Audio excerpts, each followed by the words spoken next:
আজকে অত্র অনুষ্ঠানে আমার সংক্ষিপ্ত বক্তব্যের বিষয়বস্তু ইসলামের সামগ্রিক বিজয় কিভাবে সম্ভব। ইসলামের সামগ্রিক বিজয় বলতে আমি বুঝিয়েছি শুধু ব্যক্তিগত জীবনে ইসলাম পালন, পারিবারিক জীবনে ইসলাম পালন বিষয়টি এমন নয়, বরং ইসলামের যে নিজস্ব অর্থনীতি আছে, নিজস্ব রাষ্ট্রনীতি আছে, সেই রাষ্ট্রনীতিতে এবং অর্থনীতিতে ইসলাম পৃথিবীতে যে শান্তি ও নিরাপত্তা প্রতিষ্ঠা করতে চায়, সেই শান্তি ও নিরাপত্তা প্রতিষ্ঠার যে সামগ্রিক চিন্তা চেতনা ইসলামের, এই সামগ্রিক চিন্তা চেতনা কিভাবে প্রতিষ্ঠিত হবে। বিশেষ করে 5ই আগস্টে ছাত্র জনতার যে আন্দোলন ছিল, সে আন্দোলন পরবর্তী সময়ে মানুষের জন্য এই আলোচনা বোঝা সহজ। গত দীর্ঘ 16 বছরে এই আলোচনা করা এবং না করা ছিল সমান, কেননা সেটি বোঝা বা বাস্তবে প্রয়োগ করা বা কোনো সুযোগ আছে এরকম কল্পনা মানুষের ছিল না। যেহেতু মানুষ এখন কথা বলার সুযোগ পাচ্ছে এবং বিভিন্ন তন্ত্রমন্ত্র মতবাদ বাংলাদেশে প্রতিষ্ঠিত করার চেষ্টা করা হচ্ছে, সেহেতু ইসলাম কিভাবে প্রতিষ্ঠিত হবে এটি আমাদের জানা প্রয়োজন না প্রয়োজন নয়? প্রয়োজন। আপনারা যারা নিজেদেরকে আহলুল হাদিস বা সালাফি বলে পরিচয় দেন, তাদের আবার আরেকটা সমস্যা, সেটি হচ্ছে আপনারা গণতন্ত্রের বিরুদ্ধে তথা গণতন্ত্রকে শিরক এবং হারাম মনে করেন। তখন পাল্টা যখন আবার কেউ প্রশ্ন করে যে আপনি গণতান্ত্রিক পদ্ধতিতে ক্ষমতায় যাবেন না, তো রাষ্ট্রে ইসলাম প্রতিষ্ঠা করবেন কিভাবে, তখন আহলে হাদিসদেরকে বানিয়ে দেওয়া হয় যে তারা হয়তো রাষ্ট্রে ইসলাম প্রতিষ্ঠার শত্রু। কিন্তু বিষয়টি কি তেমন? আসলে তেমন নয়। তাহলে কি আমাদের জানা দরকার আছে না নাই? আবার যখন আপনারা বলবেন যে আমি দাওয়াতি কাজের মাধ্যমে রাষ্ট্রে ইসলাম প্রতিষ্ঠা করতে চাই, তখনও এটি যুবক সমাজের মানুষের বিবেকে, ব্রেনে ধরে না। কিভাবে দাওয়াতি কাজের মাধ্যমে রাষ্ট্রে ইসলাম প্রতিষ্ঠা হবে? তখন আমাদের দাবিটা শুধু দাবিই থেকে যায়। সেটির পক্ষে লজিক দাঁড় করানো এবং বাস্তবে সেটি নিয়ে কাজ করার মতো কোনো পরিবেশ আমি আমার বুদ্ধিতে, আমার চিন্তা চেতনায়, গবেষণায় দেখিনি। এটি আমাদের একটি দুর্বলতা। তো এই দুর্বলতা কাটিয়ে উঠে কিভাবে আপনি রাষ্ট্রে ইসলাম প্রতিষ্ঠা করবেন সালাফে সালেহিনের মানহাজ অনুযায়ী, তা আমাদের জানার দরকার আছে। তার পূর্বে আলোচনা করি সংক্ষিপ্ত, এই বিষয়ে আলোচনা করতে গিয়ে সংক্ষিপ্ত আলোচনা, রাষ্ট্রে ইসলাম বলতে কি বোঝায়। তাত্ত্বিক আলোচনা না করে একদম সহজ ভাষায় আপনাদেরকে বুঝতে হবে রাষ্ট্রে ইসলাম বলতে কি বোঝায়। ঈসা আলাইহি সালাতু ওয়াসসালামের বর্ণনা দিতে গিয়ে রাসূলুল্লাহ সাল্লাল্লাহু আলাইহি ওয়াসাল্লাম বলেছেন যে ঈসা আলাইহি সালাতু ওয়াসসালাম যখন পৃথিবীতে নেমে আসবে, তখন তিনি ইয়াকসিরুস সালিব, খ্রিস্টানদের যে ক্রুশ আছে সেটাকে ভেঙে দিবেন, ওয়ায়াকতুলুল খিনজির, এবং শুকুরকে চিরতরে হারাম করবেন, শুকুরকে হত্যা করবেন, নির্মূল করে দিবেন পৃথিবী থেকে। তারপরে কি বলছেন? তিনি হবেন হাকামান মুকসিতা, ন্যায় পরায়ণ শাসক। ঈসা আলাইহিস সালাতু ওয়াসসালামের ক্ষেত্রে আল্লাহর নবী বলছেন তিনি হবেন ন্যায় পরায়ণ শাসক, ন্যায় বিচারকারী শাসক। তাহলে ইসলামে শাসক বলতে আল্লাহর নবী বললেন না যে সালাত প্রতিষ্ঠাকারী শাসক, বাধ্যতামূলক মানুষকে পর্দা করাবেন এমন শাসক, বাধ্যতামূলক মানুষকে হজ করাবেন, ওমরা করাবেন এমন শাসক, বাধ্যতামূলক মানুষকে দাড়ি রাখাবেন এমন শাসক, এগুলো প্রত্যেকটাই ইসলামের বড় বড় বিধান। কিন্তু রাষ্ট্রে যখন ইসলামের কথা আসবে তখন এক নম্বরে আসবে ন্যায়পরায়ণ, ন্যায় বিচার। রাষ্ট্রে ইসলাম বলতে গেলে এক নম্বরে ন্যায়পরায়ণ, ন্যায় বিচার। ন্যায়পরায়ণ, ন্যায় বিচার মানে ইহুদিও ন্যায় বিচার পাবে, হিন্দু ন্যায় বিচার পাবে, মুশরিকও ন্যায় বিচার পাবে, মুসলিমও ন্যায় বিচার পাবে, অমুসলিমও ন্যায় বিচার পাবে। ন্যায় প্রতিষ্ঠা করতে পারা ইসলামী রাষ্ট্রের মূল মানদণ্ড এবং ভিত্তি।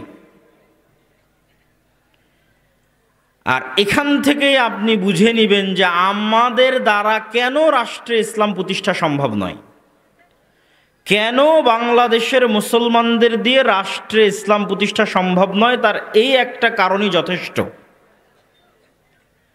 সেটি কি? যেহেতু রাষ্ট্রে ইসলাম প্রতিষ্ঠা মানে সর্বপ্রথম ন্যায়পরায়ণতা, ন্যায় বিচার, তো মুসলমানের মধ্যেই তো ন্যায়পরায়ণতা নাই, ন্যায় বিচার নাই, তো তাকে দিয়ে আল্লাহ কি রাষ্ট্রে ইসলাম প্রতিষ্ঠা করাবেন? আল্লাহ করাবেন না। সালাত দিয়ে আমার মতো আপনার মতো মুসলমান জান্নাতে চলে যাবে, তাওহীদ দিয়ে আমার মতো আপনার মতো মুসলমান জান্নাতে চলে যাবে, কিন্তু রাষ্ট্রের মালিক হবে যদি ন্যায়পরায়ণতা না থাকে। আর সে রাষ্ট্রের মালিক হয়ে যাবে সালাত দিয়ে, রাষ্ট্রের মালিক হয়ে যাবে তাওহীদ দিয়ে, অসম্ভব। তাহলে সালাত এবং তাওহীদ অবশ্যই ইসলামের গুরুত্বপূর্ণ অঙ্গ। কিন্তু এমনও হাজারো মানুষ আছে যারা সালাত আদায় করার পরও মুনাফিক, তাওহীদে বাহ্যিক ঈমান আনয়নের পরও মুনাফিক। এমনও লাখো মুসলমান আছে যারা হজ এবং উমরা করার পরও মুনাফিক। আমি বলিনি, আল্লাহর নবী বলেছেন, সালাসুম মান কুন্না ফীহ, তিনটা বৈশিষ্ট্য অথবা চারটা বৈশিষ্ট্য যার মধ্যে পাওয়া যাবে সে মুনাফিকান খালেসা, নিষ্কলুষ নির্ভেজাল মুনাফিক। যদিও সালাত আদায় করে, যদিও সিয়াম পালন করে, তবুও মুনাফিক, খালেস নির্ভেজাল মুনাফিক। ইদা হাদ্দাসা কাযাবা, যখন কথা বলে মিথ্যা বলে। ওয়াইদা ওয়াদা আখলাফা, যখন ওয়াদা করে ভঙ্গ করে। ওয়াইদা তুমিনা খানা, যখন দায়িত্ব দেওয়া হয় দায়িত্বের সাথে আমানত রাখা হয়, আমানতের খেয়ানত করে। তাহলে সে সালাত আদায় করলেও মুনাফিক, সিয়াম পালন করলেও মুনাফিক, হজ করলেও মুনাফিক, উমরা করলেও মুনাফিক। তাহলে সে সালাত আদায় করে কথা বলল মিথ্যা, আমানতের খেয়ানত করলো। তো আমানতের খেয়ানত করে মানুষের কাছে মাপ চেয়ে আল্লাহ যদি মাফ করে দেয় জান্নাতে চলেও যেতে পারে। কিন্তু এই আমানতের খেয়ানতকারী এই নামাজিকে আল্লাহ কখনো রাষ্ট্র ক্ষমতা দিবে না।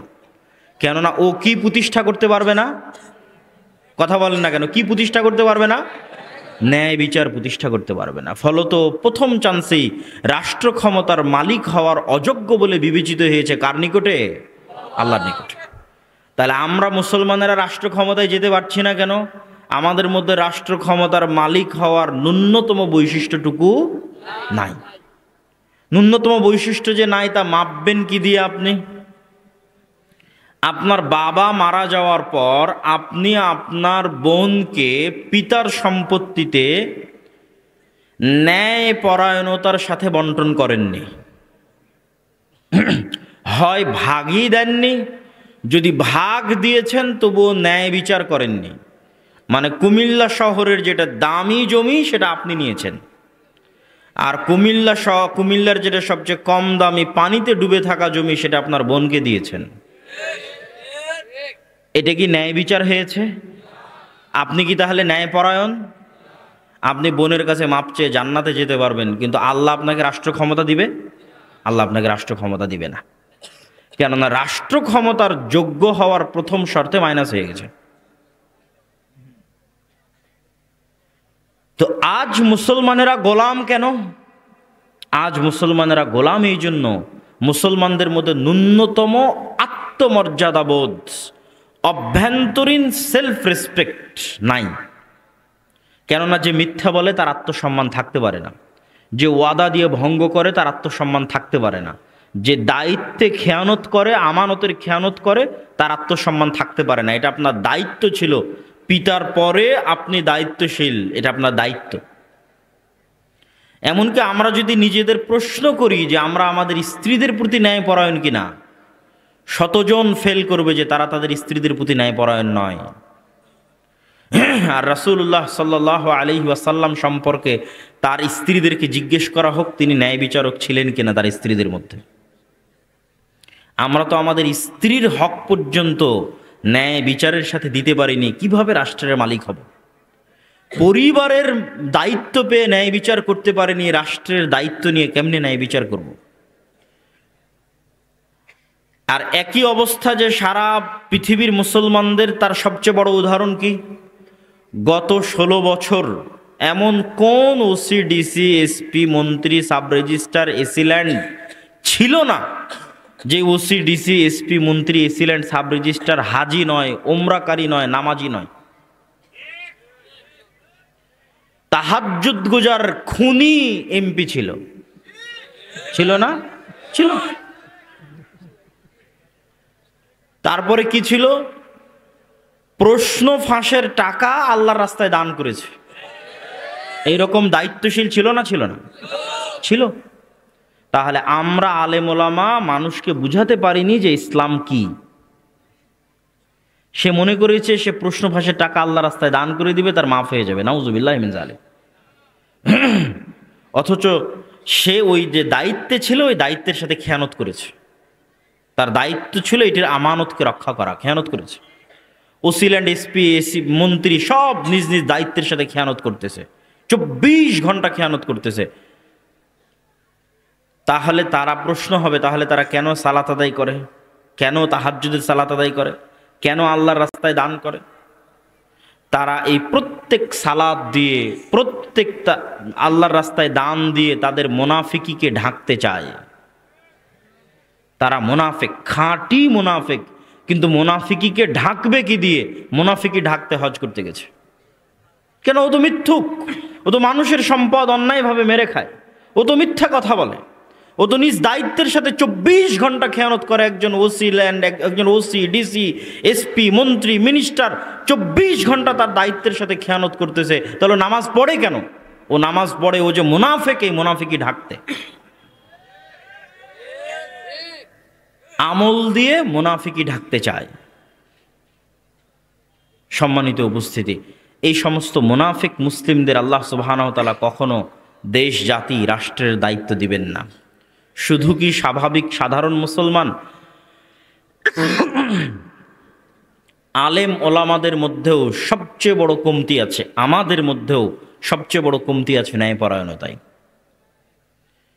যত মতভেদ তৈরি হয়েছে, দল তৈরি হয়েছে, ভাঙ্গন তৈরি হয়েছে, এই সমস্ত দল, উপদল এবং ভাঙ্গনে মাসলা মাসাইলের চাইতে বড় কারণ ন্যায়পরায়ণতা। হয় আমির জালেম, না হয় মামুর জালেম। আপনি আমার থেকে লিখে নেন, স্বাক্ষর করে দিলাম, এখানে কোনো মাসলা মাসাইল নাই, কোনো আকিদা নাই, কোনো আদর্শ নাই, একজন জালেম আর একজন মাজলুম। যে নেতা, সে ন্যায়পরায়ণতার সাথে নেতৃত্ব দিতে পারেনি। সে ওকেই পদ দিয়েছে যে চামচামি করেছে। ইসলামী দলের নেতা তাকেই পদ দিয়েছে যে কর্মী চামচামি করেছে। আর যে ন্যায় নিষ্ঠার সাথে কাজ করেছে তাকে বের করে দিয়েছে। তাকে কিভাবে বাইসাইড করা লাগবে তার সকল বুদ্ধি উপায় জানা আছে। এভাবেই চলতেছে ইসলামী দল, এভাবেই চলতেছে ইসলামী মাদ্রাসা, এভাবেই চলতেছে ইসলামী মসজিদ। সব জায়গায় বাহ্যিকভাবে ইসলাম উপস্থিত আছে, কিন্তু অভ্যন্তরীণভাবে সব জায়গায় মুনাফিকি ছড়িয়ে আছে। তাহলে তাদেরকে আল্লাহ দায়িত্ব দিবে? তাদেরকে আল্লাহ সুবহানাহু ওয়া তাআলা দায়িত্ব দিবেন না। এই জন্য আল্লাহ সুবহানাহু ওয়া তাআলা পৃথিবীতে কোনো নবী রাসূলই পাঠাননি যেই নবী রাসূল সত্যবাদী নন, ন্যায়পরায়ণ নন। এটা হচ্ছে নবী রাসূলদের জন্মগত বৈশিষ্ট্য, অন্য বৈশিষ্ট্য নয়, জন্মগত। নবী রাসূলের জন্মই হয়েছে সত্যবাদিতার উপর, জন্মই হয়েছে ন্যায়পরায়ণতার উপর। তারপরে আস্তে আস্তে আল্লাহ তাদের উপর বিধিবিধান দিয়েছেন, সেগুলো তারা পালন করেছেন, কিন্তু জন্ম হয়েছে ন্যায়পরায়ণতার উপর, সত্যবাদিতার উপর। শুধু তৎকালীন বিশ্বের মুসলমানেরা নয়, সাহাবিরা নয়, মুশরিকদেরকেও যদি আপনি দেখেন তাহলে তাদের এথিক্যাল তথা অভ্যন্তরীণ আত্মমর্যাদা ছিল অনেক উপরে। আবু সুফিয়ান রাদিয়াল্লাহু তাআলা আনহু যখন আল্লাহর নবীর শত্রু, সকল যুদ্ধে তার মুখোমুখি, তখনও তিনি বাদশাহ হেরাক্লিয়াসের দরবারে কাফের অবস্থায় আল্লাহর নবীর নামে একটা মিথ্যা কথাও বলেননি। তিনি কাফের, মুশরিক, কিন্তু অভ্যন্তরীণভাবে তার আত্মমর্যাদা আছে। এই আত্মমর্যাদার কারণে লাইভ নাই, রেকর্ড নাই, কিচ্ছু নাই, কেউ রেকর্ড করে রাখবে না আবু সুফিয়ানের কথা, কেউ আবু সুফিয়ানের কথা লাইভ প্রচার করবে না। তারপর আবু সুফিয়ান মিথ্যা বলেনি। কার বিষয়ে মিথ্যা বলেনি? তার চিরন্তন শত্রুর বিষয়ে মিথ্যা বলেনি। এটা ছিল আবু সুফিয়ানের ন্যায়পরায়ণতা।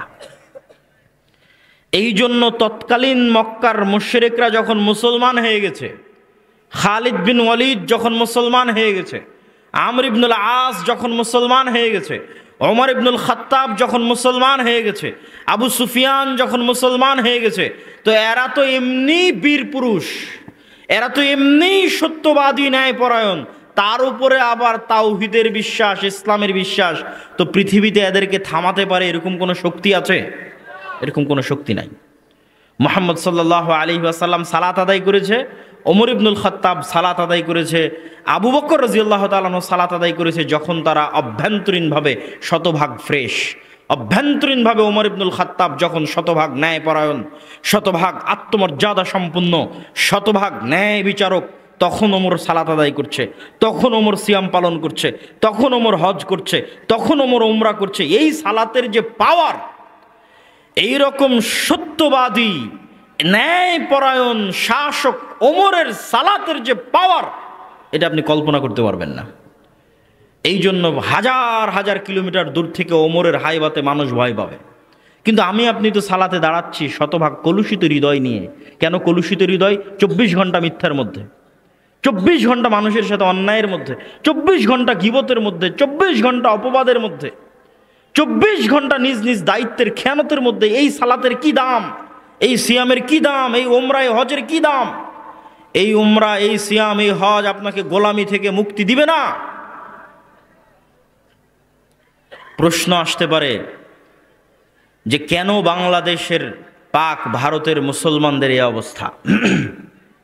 আমি আমার বক্তব্যে বলেছি যে 190 বছর ব্রিটিশদের অধীনে গোলামি থাকার কারণে, কলোনিয়াল যে সিস্টেম, ঔপনিবেশিক যে সিস্টেম, এই ঔপনিবেশিক সিস্টেমের গোলামির কারণে আমাদের রক্তের মধ্যে মিথ্যা ঢুকে গেছে। কই পাঠানেরা তো মিথ্যা বলা জানে না। আফগানিস্তানের বর্তমান শাসক আল ইমারা আল ইসলামিয়া, তাদের আপনারা আকিদার ভুল ধরতে পারবেন, তাদের মাসলা মাসাইলের ভুল ধরতে পারবেন, কিন্তু ওরা ক্ষমতায় গেছে কি দিয়ে জানেন? ন্যায়পরায়ণতা দিয়ে ক্ষমতায় গেছে। মানে গোটা আফগানিস্তানের মানুষ বিশ্বাস করে যে কেউ যদি ন্যায় বিচার করতে পারে তাহলে এরা ন্যায় বিচার করতে পারবে, কেউ যদি টাকা না মারে তাহলে এরা তারা যারা টাকা মারবে না, কেউ যদি দুর্নীতি না করে তাহলে এরা তারা যারা দুর্নীতি করবে না। তো তারা কোনোদিন ব্রিটিশ বলেন, আমেরিকা বলেন, রাশিয়া বলেন কারো গোলামি করেনি। তো যখন কারো গোলামি করেনি তখন মিথ্যা বলা শিখেনি, যখন কারো গোলামি করেনি তখন মিথ্যা বলা শিখেনি। আত্মমর্যাদা ঠিক থেকেছে। ন্যায়পরায়ণতা দিয়ে শাসক হওয়া যায়, ন্যায়পরায়ণতা দিয়ে শাসক হতে হবে। সম্মানিত উপস্থিতি, রাসূলুল্লাহ সাল্লাল্লাহু আলাইহি ওয়াসাল্লাম বলেন, সাবআতুন ইউদিল্লুহুমুল্লাহ ইয়াওমা লা দিল্লা ইল্লা দিল্লুহ। 7 শ্রেণীর মানুষকে আল্লাহ সুবহানাহু ওয়া তাআলা কিয়ামতের মাঠে বিশেষ ছায়া দিবেন। তার 1 নাম্বার ইমামুন আদিল, ন্যায়পরায়ণ, দায়িত্বশীল। ইবনুল কাইয়িম রাহিমাহুল্লাহ লিখছেন এই হাদিসের ব্যাখ্যায় যে একজন মানুষ সারা রাত ইবাদত করলো, আর একজন মানুষ সারা দিন সিয়াম পালন করলো, এই মানুষ আর আরেকজন মানুষ, 2 জন মানুষের মধ্যে ন্যায়ের সাথে মীমাংসা করে দিল, এর নেকি বেশি। দুইজন মানুষের মধ্যে মীমাংসা করে দিল কিসের সাথে? ন্যায়ের সাথে। তো ন্যায় পরায়ণ দায়িত্বশীল আল্লাহর সুবহানাহু ওয়া তাআলার বিশেষ ছায়া এক নম্বরে, আল্লাহর নবীর হাদিসে এক নম্বরে ন্যায় পরায়ণ দায়িত্বশীল। সম্মানিত উপস্থিতি, আমরা আলোচনা করছিলাম ইসলামের সামগ্রিক বিজয় কিভাবে সম্ভব, সেটি বুঝাতে গিয়ে বলছিলাম রাষ্ট্রে ইসলাম মানে কি। আজকের পাশ্চাত্য বিশ্ব আমাদের শিখায় রাষ্ট্রে ইসলাম মানে হাত কেটে নেবে, রাষ্ট্রে ইসলাম মানে রজম করবে, রাষ্ট্রে ইসলাম মানে সবাইকে ঘরবন্দি করে পর্দা করতে বাধ্য করবে, রাষ্ট্রে ইসলাম মানে মেয়েদেরকে কাউকে পড়তে দিবে না। কিন্তু কেউ এটা বলে না যে রাষ্ট্রে ইসলাম মানে প্রত্যেক নাগরিকের ন্যায় বিচার এবং ন্যায়পরায়ণতা। এটা তো বলে না। ভাই ন্যায়পরায়ণতা, ন্যায় বিচার প্রতিষ্ঠা হলে কি হবে? যে হাদিস দিয়ে শুরু করেছিলাম ওই হাদিসের পরের অংশে বলা আছে, রাসূলুল্লাহ সাল্লাল্লাহু আলাইহি ওয়াসাল্লাম বলছেন, টাকার পরিমাণ এত বেশি হয়ে যাবে যে নেওয়ার মতো কোনো মানুষ থাকবে না। ঈসা আলাইহিস সালামের কথা বলা হচ্ছে। ঈসা আলাইহিস সালাম যখন হাকামান মুকসিতা, ন্যায় বিচার প্রতিষ্ঠা করবেন পৃথিবীতে, তখন টাকার পরিমাণ এত বেশি হয়ে যাবে যে কেউ নেওয়ার মতো লোক থাকবে না। তাহলে টাকা বেশি হওয়ার সাথে ন্যায় বিচারের সম্পর্ক কি? আপনাকে বুঝাই, যারা গণতন্ত্রের নামে ইসলাম প্রতিষ্ঠা করতে চায় তাদেরকে অংশটা খুব ভালোভাবে শুনতে হবে যে ন্যায় বিচারের সাথে টাকার সম্পর্ক কি। আজ যখন আমরা আমেরিকা যাই, ইংল্যান্ড যাই, দেখি কি সাজানো গুছানো সুচারু রূপের দেশ, কি উন্নত সিস্টেম, টেকনোলজি, ইউনিভার্সিটি। তখন এই সমস্ত পথভ্রষ্ট, ব্রেন ওয়াশড তরুণ যুবকদের মনে হয় না, আমরা আসলে অনুন্নত আছি, গরিব আছি, মিসকিন আছি ইসলামের কারণে। এরা তো ইসলাম ছেড়ে দিয়ে ধনী হয়ে গেছে।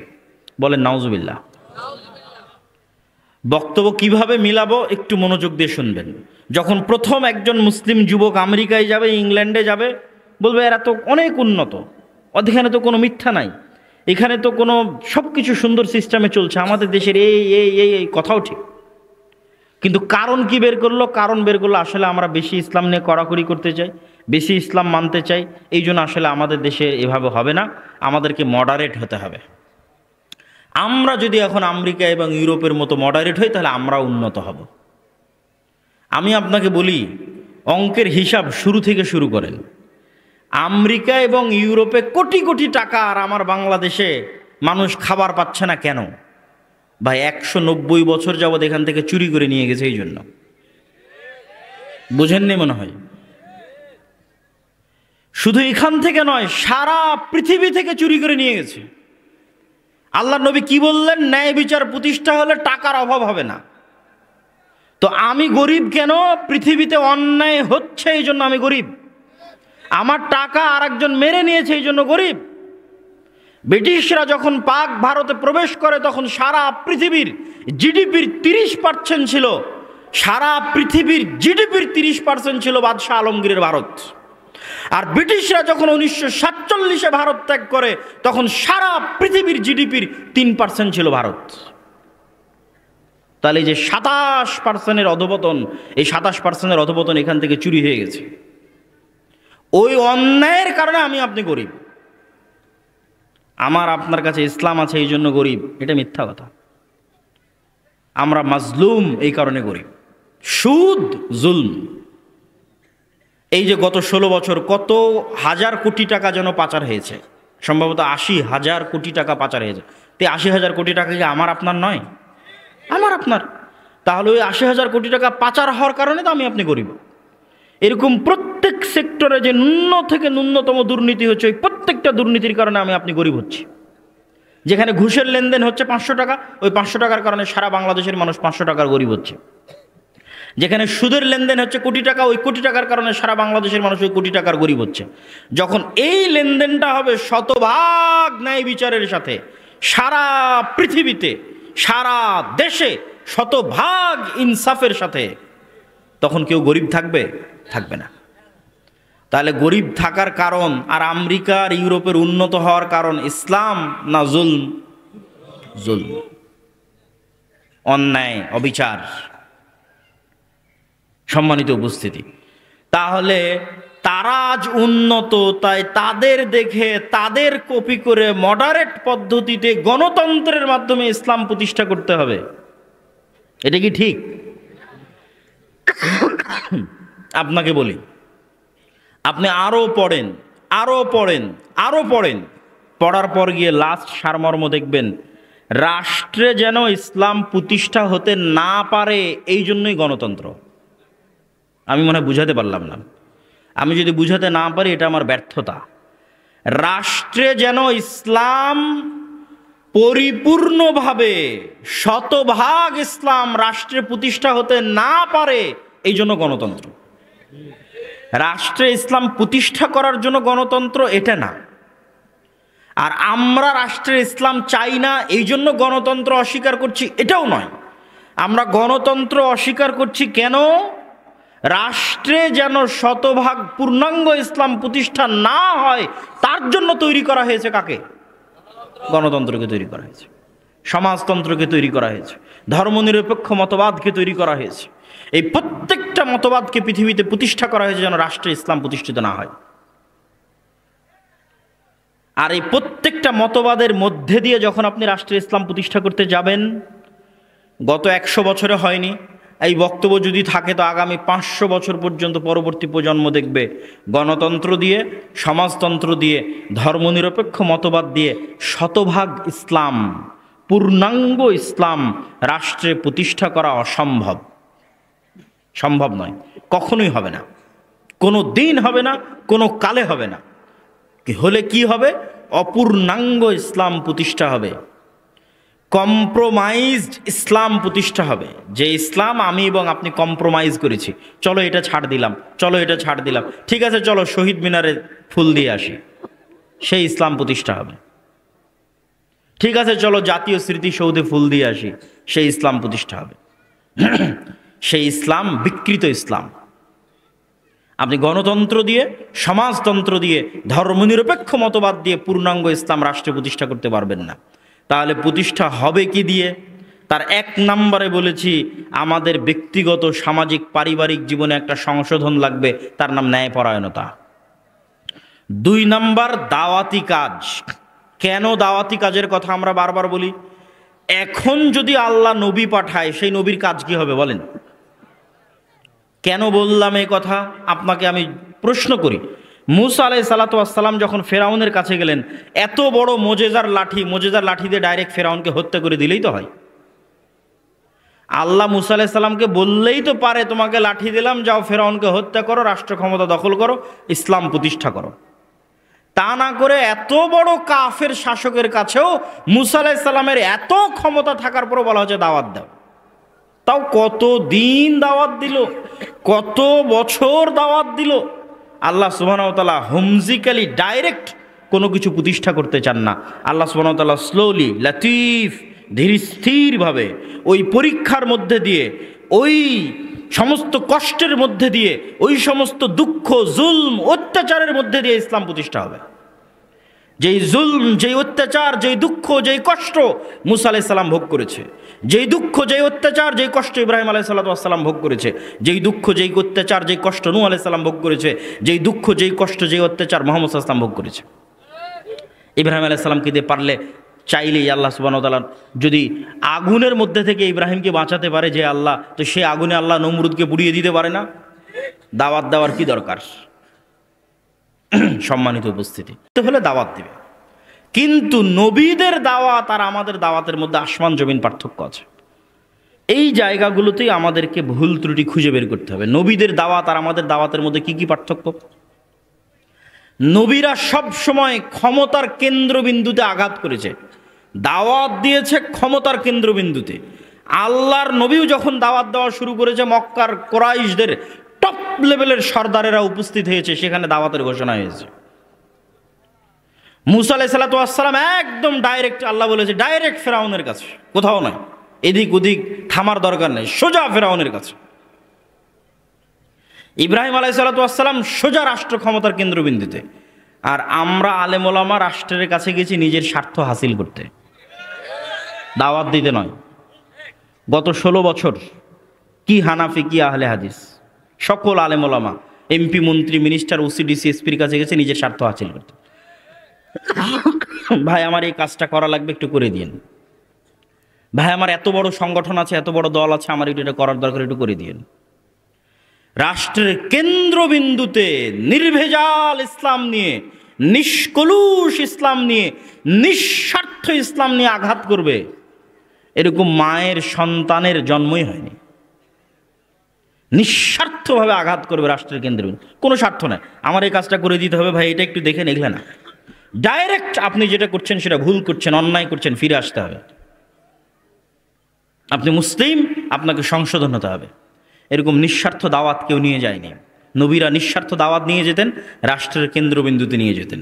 এই জন্য নবীদের সাথে লড়াই শুরু হয়ে যেত, আমাদের সাথে লড়াই শুরু হয় না। এইরকম নবীদের দাওয়াতের সাথে আমাদের দাওয়াতের এরকম অসংখ্য পার্থক্য আছে, যেই পার্থক্যগুলোর কারণে আমরা সঠিকভাবে দাওয়াতি কাজ করতে পারছি না। 1 নাম্বার ন্যায়পরায়ণতা, 2 নাম্বার দাওয়াতি কাজ, 3 নাম্বার সোশ্যাল জাস্টিস। এটা আজকে নতুন তত্ত্ব যুক্ত করে দিলাম। এই বিষয়ে এর আগেও বক্তব্য দিয়েছি, কিন্তু এই পয়েন্টটা উল্লেখ করিনি। সামাজিক ন্যায় বিচার। সামাজিক ন্যায় বিচার আবার কি? আল আদাবুল মুফরাদ খুলে দেখেন। আল আদাবুল মুফরাদে ইমাম বুখারীর লেখা একটা বই ধারাবাহিক উল্লেখ করতে থেকেছে সমাজে আপনি কেমনে চলবেন। তার প্রত্যেকটা এমন ছোট ছোট ছোট ছোট ছোট ছোট ছোট ছোট অধ্যায়। বাপ মায়ের সাথে ভালো ব্যবহার, পাড়া প্রতিবেশীর সাথে ভালো ব্যবহার, ইয়েতিমের হক, আত্মীয় স্বজনের হক, সন্তান সন্ততির হক, স্ত্রীর হক, এই রকম বলতে বলতে বলতে বলতে বিশাল বই। মানে সমাজের প্রত্যেকটা স্তরে কি হতে পারে। সমাজ মানে কি? কয়েকটা পরিবার মিলে একটা সমাজ, পাড়া প্রতিবেশী মিলে সমাজ, পাড়া প্রতিবেশীর সাথে কি হবে, আত্মীয়ের সাথে কি হবে, বাপ মায়ের সাথে কি হবে, ভাই বোনের সাথে কি হবে, প্রত্যেকটা বিস্তর তুলে ধরেছেন ইমাম বুখারী রাহিমাহুল্লাহ। আর আল্লাহ সুবহানাহু ওয়া তাআলা তুলে ধরেছে সূরা হুজরাতের মধ্যে, যে সমাজ কেমনে চলবে। গীবতের কথা তুলে ধরেছে, গোয়েন্দাগিরির কথা তুলে ধরেছে, ঠাট্টা মশকরা উপহাসের কথা তুলে ধরেছে। সোশ্যাল জাস্টিস মানে সামাজিক ন্যায় বিচার।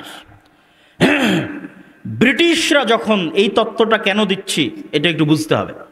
ব্রিটিশরা যখন ক্ষমতা দখল করলো, মুসলমানেরা যখন দেখলো যে ক্ষমতায় আমরা তাদের সাথে পাচ্ছি না, তখন মুসলমানের একটা ছোট্ট বুদ্ধি অবলম্বন করলো, যেই বুদ্ধি এখনও আপনারা অবলম্বন করতে পারবেন কিন্তু করেন না।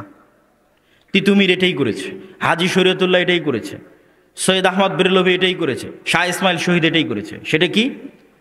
ডিসেন্ট্রালাইজেশন, ক্ষমতার বিকেন্দ্রীকরণ। ঠিক আছে, তুমি দিল্লিতে বসে আছো, দিল্লিতে বসে থাকো, আমার ছোটনায় কি হচ্ছে এটা কি আর দিল্লিতে বসে থেকে সবসময় ব্রিটিশ সরকারের দেখার ক্ষমতা আছে?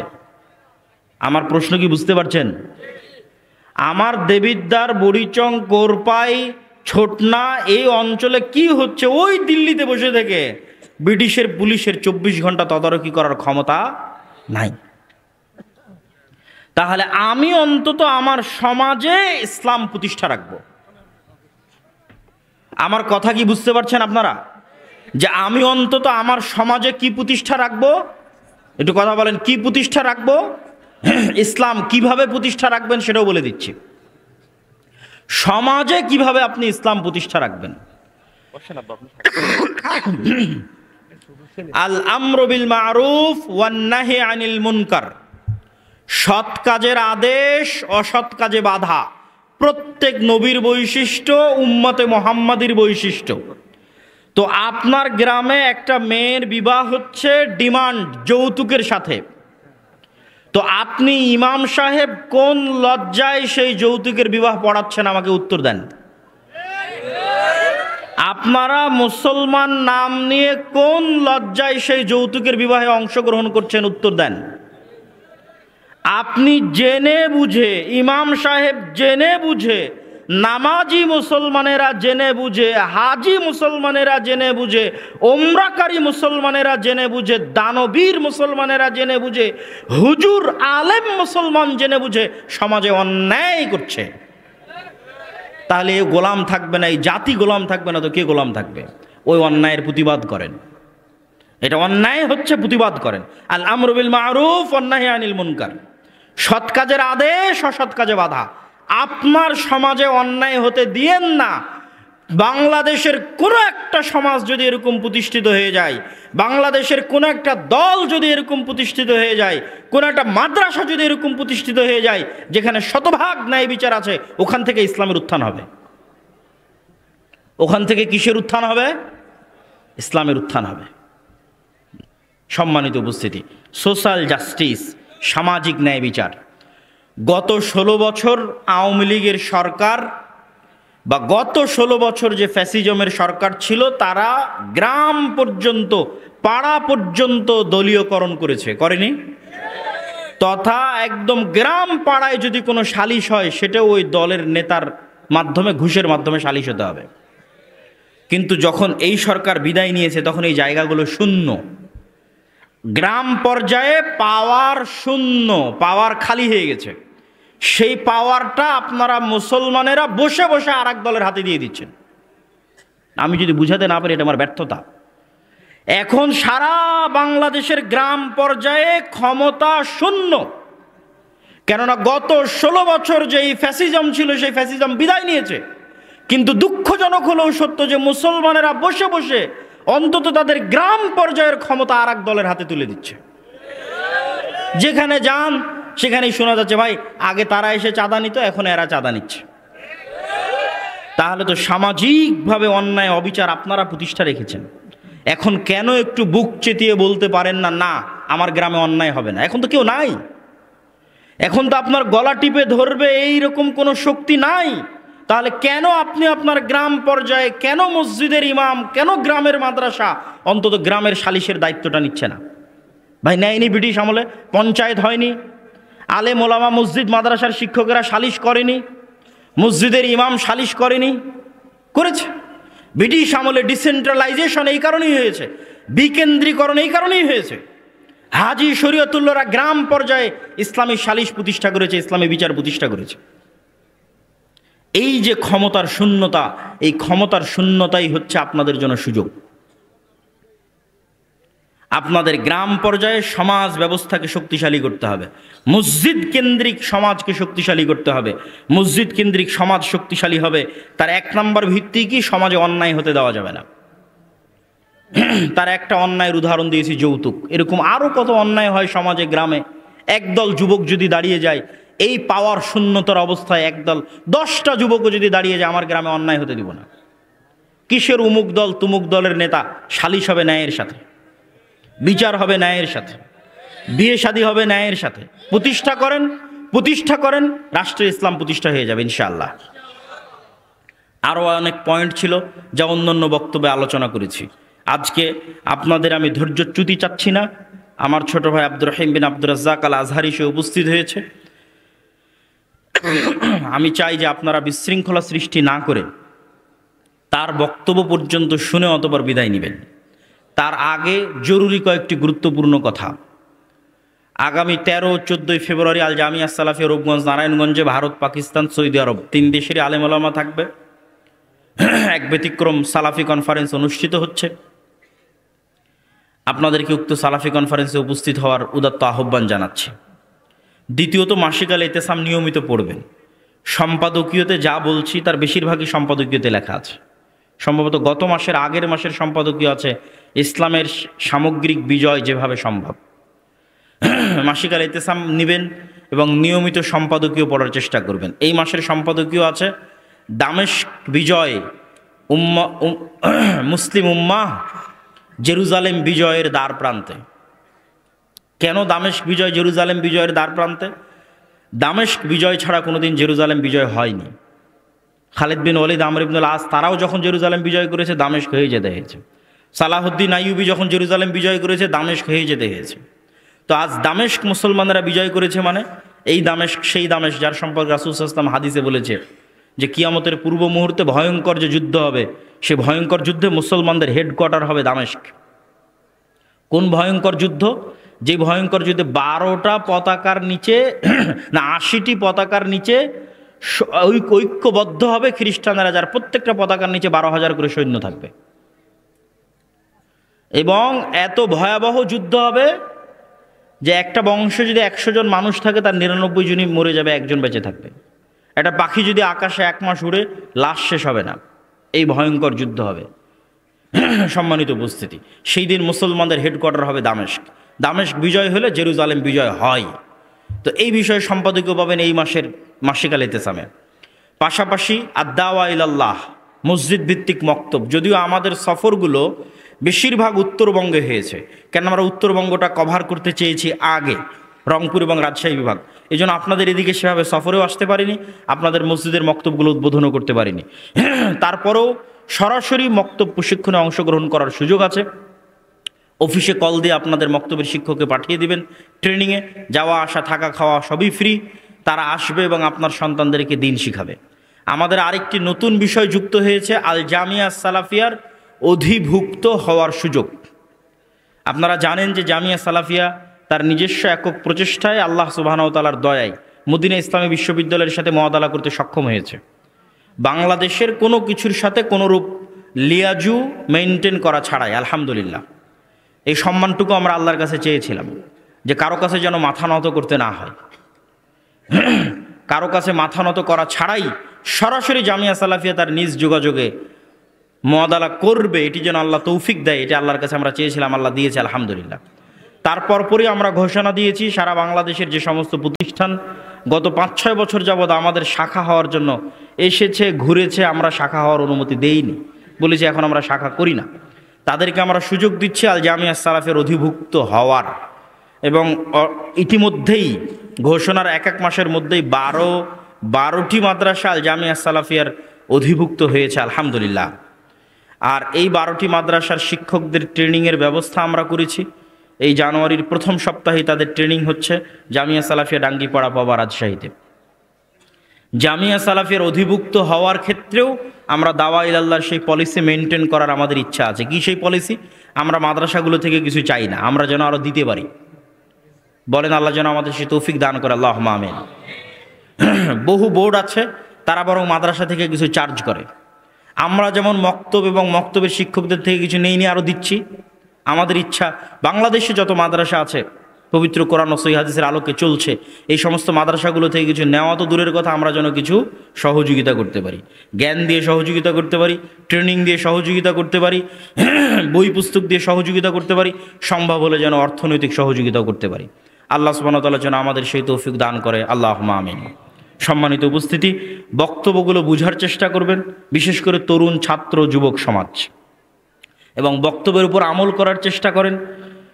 কিভাবে ইসলাম রাষ্ট্রের প্রতিষ্ঠা হবে তার আরও বিস্তর আলোচনা আমার আছে, আর একদিন সময় হলে আরও বিস্তর আলোচনা করবো ইনশাল্লাহ। আজকে যে কয়েকটি পয়েন্টে আলোচনা করেছি এগুলোই যদি আপনারা বাস্তবায়ন করার চেষ্টা করেন, আশা করি এতেই আল্লাহ সুবহানাহু ওয়া তাআলা সফলতা দিবে। আল্লাহুম্মা আমিন। ওয়া আখিরু দাওয়ানা আনিল হামদুলিল্লাহি রাব্বিল আলামিন। আসসালামু আলাইকুম ওয়া রাহমাতুল্লাহি ওয়া বারাকাতুহু।